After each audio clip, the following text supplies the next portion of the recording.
A very warm namaste to everyone. The purpose of this video is to give a clear presentation on the deep concepts and the core of perceptron learning in the domain of data mining and machine learning. So this presentation will be presented by a group of members, including me. Myself is Ritesh Kumar Das from 6M CSE from Barak Valley Engineering College. I, along with my teammates, that is Deepraj Singha, Syed Yasin Hussain, Hizbul Bahar Mazumdar, and Aditya Kumar, would be presenting this topic of perceptron learning in the domain of data mining. So without any further ado, let's move on to our topic, that is perceptron learning. So the first topic is the birth of perceptron. In order to understand the birth of perceptron, first of all, we have to dive into what is perceptron, what does it actually mean, and what is its significance in the domain of machine learning. So imagine you are teaching a child to identify a ball or an orange. At first, the child makes mistakes. It makes mistakes repeatedly, repeatedly, and repeatedly, and you correct him also repeatedly. And after many mistakes and the cycles of corrections, the child finally learns. A perceptron also works in the exactly same manner like this child. It learns from examples and improves itself. So, in order to understand the core of perceptron and the basic meaning of perceptron, first of all, we have to know what neural network means in the domain of machine learning. So, as its name suggests, neural network. It comes from the basic biological word neuron. So, an artificial neuron can be basically termed as a perceptron. Diving into the history of perceptron, it was first created by Frank Rosenfeld in the year 1957. The first known perceptron which we knew is a Mark I perceptron machine, which was designed for the purpose of image recognition and utilizing 400 photocells to process visual inputs into a 20 into 20 grid pixel grid format. The core conceptual pillars of perceptron learning, as I mentioned in the definition of perceptron learning, that it is a machine learning algorithm or it is a single layer neural network basically used for binary classification. That is, it classifies a given input in two classes, whether a class A or class B, not more than that. And also one of its pillar is supervised learning. As I told that it learns just like in the example of child, how a child learns from its mistakes. This also perceptron learning also learns from its mistakes and makes corrections to predict better and more accurately. So the architecture of perceptron. In order to understand the architecture of perceptron, we can consider its architecture in terms of components. One of the first component of the perceptron architecture is the input. Now, what is an input? The question will arise in everyone's mind. So input means information given to the perceptron, just like the feature information of an given image or a student marks in mathematics or physics or chemistry. So the information that we feed onto a perceptron learning model is said to be as inputs.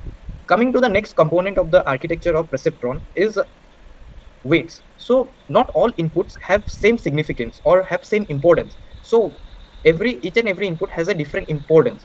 So this weight basically represents the importance of each and every input uh, in the concept of or in the domain of perceptron learning. Myself, Aditya Kumar, a student of Barak Valley Engineering College, currently studying in 6th semester CC. So now let's move to the forward parts.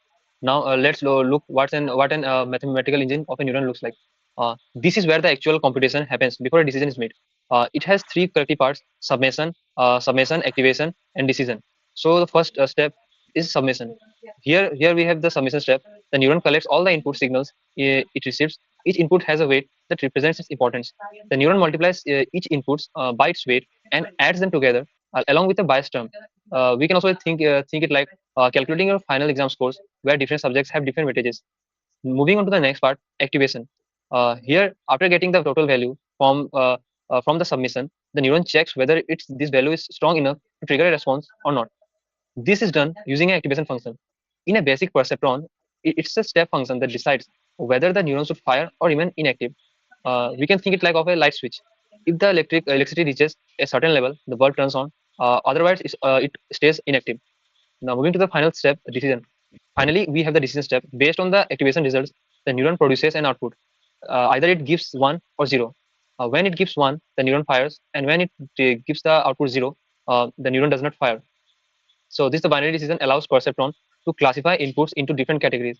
Like example, it can decide whether an email is spam or not spam, or whether an image contains a specific object or not. My name is Hijbul Bahar Majumdar, and I am a student of 6th semester CSC in Borak Valley Engineering College. So, in this slide, this slide explains how the perceptron actually learns and what the exact algorithm is. At first, we assign weights and biases, which are small random values, and then we calculate the weighted sum in prediction step. In that calculation is done by we multiply the weights with the inputs and then add the biases. Then we go for the step activation function. In that step, like if the if and then in evaluation step, then we decrease the previous input, we decrease the previous output from the new one, and if it is lesser, we we decrease the value, and if it is higher, then we increase it. Then after that, we go for the according to that, in the fourth step, according to the our output from the evaluation step, we update the values, like parameter, we update the values of weights and biases, and again calculate the learning rate, and this step repeats again and again until we get a satisfactory input. In this step, the actual learning rule, the how the perceptron actually learns. It tells that the perceptron learns by adjusting weights when predictions are wrong. If the predictions are too high, weight is decreased, and if it's too low, then they increase the values. As we can see in the value calculation, if the prediction is less, then we increase the sum of weights and biases again, and then we update the value, and again these steps happens again and again until we get a satisfactory input. Hello everyone, my name is Dipra Sinha from Barakville Engineering College, 6th semester CSE. Now I would like to discuss on the topic the learning rate. So as you can see in the screen, the key variable learning rate. So the idealistic learning rate is 0.1, that is denoted by alpha. Now, we use learning rate to control the volatility. If we increase the rate too much, then the model will learn abruptly and you can get jitters, like uh, the value will not be in a proportional way. So we need to regulate the learning rate to zero point 0.1 or even decrease it further to 0.1, 0.2, 0.5. So moving on to next slide. Next slide, that is theoretical form. The theoretical form basically explains the linear separability, on which it basically explains the perceptron converges theory.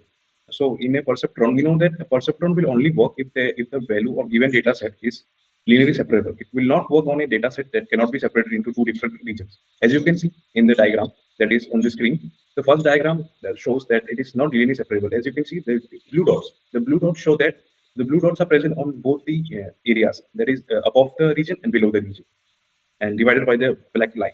In the second diagram, you can see that the two regions are separated equally. The orange region are on the lower side, and the blue color region is on the upper side. So that explains the theoretical bound or the linear separability. Next slide. Moving on is the bottleneck. The exhaust bottleneck. It explains when a perceptron model fails. So the model was working fine until uh, the exhaust bottleneck was introduced. So it was the first bottleneck that led to the AI winter, basic research for decades. What it basically did is as we explained the linear separability in the previous slide, you can see that in the left hand side of diagram, the region is separated equally. Between the lines, the below the region and above the region. The red dots indicate the values that are below the lower region, and the green dots indicate the values that are above the green region. But in the second diagram, you can see the exhaust diagram. The values are not distributed equally. There are two values above the region and two values below the region. So you cannot separate them equally. So that is what the exhaust bottleneck depends. Next. To one I'm present here. My name is Syed Yasin Hussain. I'm a student of CSE, Baraveli Engineering College of 6M. Moving on from there, uh, the basic Perceptron in the previous regiment had SLP configuration. SLP stands for Single Layer Configuration Perceptron. In this configuration, the decision boundary is strictly linear, and meaning it cannot draw a straight line or separate data.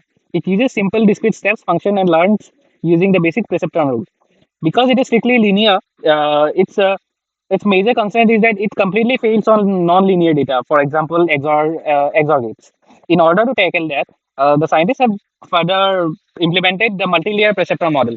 The multi-layer perceptron model, in the multi-layer perceptron model, we stack a lot of neurons as layers on top of each other. This allows the neurons to map complex non-linear shapes around the data. It swaps out the rigid steps function for the following for smooth differentiation activation like re-LU and sigmoids. Because of these functions are differentiable, we can use gradient descent and back propagation to train the hidden layers. The architecture gives it power to act as a universal function, approximately meaning it can learn virtually any complex pattern. Moving on to the next slide. Uh, the perceptrons can be used in binary classification. It is the direct foundation for classic binary decisions, such as early email and spam detection methods. Then we can use it. Then it is also used in logic gate emulation. It easily masters the binary rules. It provides the highly reliable modeling and of AND, OR, and NAND logic, which engineers use for testing low-level hardware circuits.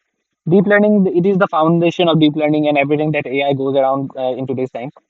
You can look at a single perceptron as the baseline atom of the modern AI world that we have scaled up. It forms the structural building blocks for advanced architecture like convolution, neural networks, and transformers. And it is also used for online learning because it is a single perceptron. It requires almost zero computational overhead, and it is highly effective for real-time and high-speed streaming data processing.